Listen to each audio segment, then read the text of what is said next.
O episódio anterior termina com Jacó fazendo um voto com Deus no meio de sua viagem para Harã. O capítulo 29 começa nos contando que Jacó seguiu viagem e chegou próximo de Harã, onde encontrou algumas pessoas dando água aos seus rebanhos. Jacó perguntou àqueles homens de onde eles eram, e eles responderam que eram de Harã. Então Jacó quis saber se eles conheciam Labão. Aqueles homens responderam que sim, e que inclusive Raquel estava chegando para dar água às ovelhas de seu pai. Quando Jacó viu Raquel, prontamente retirou sozinho a pesada pedra do poço e deu água às ovelhas de Labão, irmão de sua irmã Rebeca. Sua atitude fez lembrar a ação de sua mãe de dar água de beber aos camelos de Abraão anos atrás. Versículo 11 nos conta que Jacó beijou Raquel e chorou.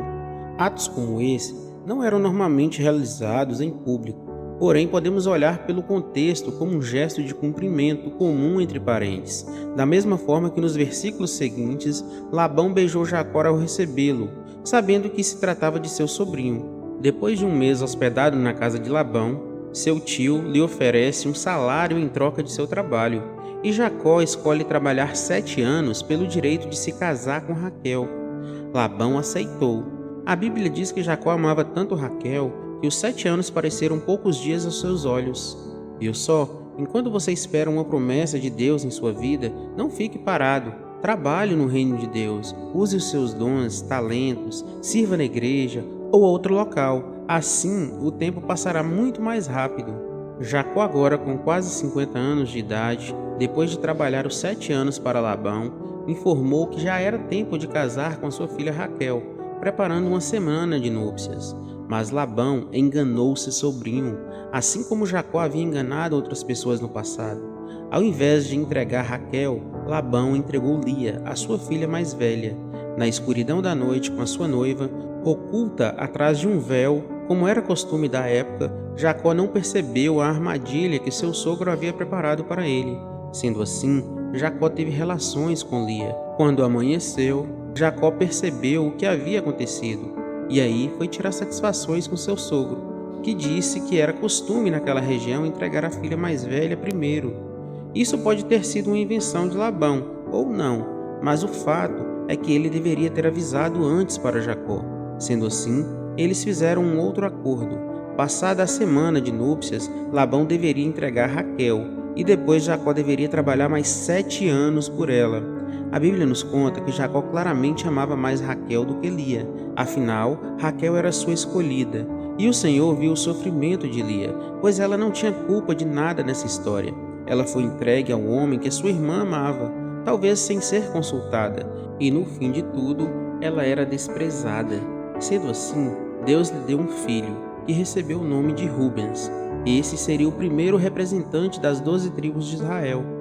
Raquel era amada por Jacó, porém era estéril, e depois faremos um vídeo aqui no canal explicando a implicação da esterilidade nessa época. Não ter filhos era uma vergonha. Depois disso, Lia teve mais um filho, tudo na tentativa de ser amada por Jacó. Seu segundo filho foi chamado de Simeão. Lia gerou mais um filho chamado Levi, sempre na esperança de conquistar o amor de Jacó. E o capítulo 29 termina com Lia gerando o quarto filho, Judá, e por fim parando de ter filhos. O capítulo 30 começa já com a tristeza de Raquel por não ter filhos, o que lhe causou inveja de sua irmã. Ela implora Jacó por filhos, sendo que ele nada podia fazer. Sendo assim, Raquel usa um costume da época e oferece a sua serva Bila para que ela lhe dê um filho em seu lugar. Naquela época isso era possível ser feito e legalmente o filho seria de Raquel. Bila concebeu o quinto filho de Jacó e Raquel lhe deu o nome de Dan. Outra vez a serva de Raquel gerou um filho e lhe foi dado o nome de Naftali. Depois disso, Lia percebeu que Raquel estava dando filhos a Jacó por meio de sua serva, e ela havia parado de gerar. Então ela tomou sua serva Zilpa e entregou a Jacó, e ela lhe concebeu o 7º filho, cujo nome era Gade. E mais uma vez Zilda deu à luz, e Lia o chamou de Assé. Ruben, o filho mais velho de Jacó, saiu certo dia para a colheita, e encontrou mandrágoras. As raízes dessa planta naquela época eram consideradas afrodisíacas e eficientes para aumentar a fertilidade. Raquel, no desespero de sua esterilidade, desejou ficar com as mandrágoras a todo custo. Então, ela negociou com a sua irmã, que lhe deu as mandrágoras, em troca de uma noite com Jacó. E essa noite foi bem produtiva, pois ela engravidou do 9º filho de Jacó e o 5º de Lia.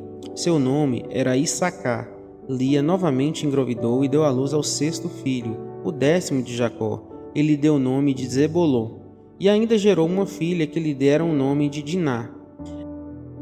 Depois de tantos anos após o casamento, finalmente Raquel engravida e dá à luz ao tão conhecido José. Jacó, agora com uma dúzia de filhos e 4 mulheres, mas pouca coisa além disso, pediu liberação de suas responsabilidades da casa de Labão, para que pudesse retornar à sua terra natal. Apesar de Jacó ser pobre, o patrimônio de Labão cresceu absurdamente, pois o Senhor o abençoou por intermédio de Jacó.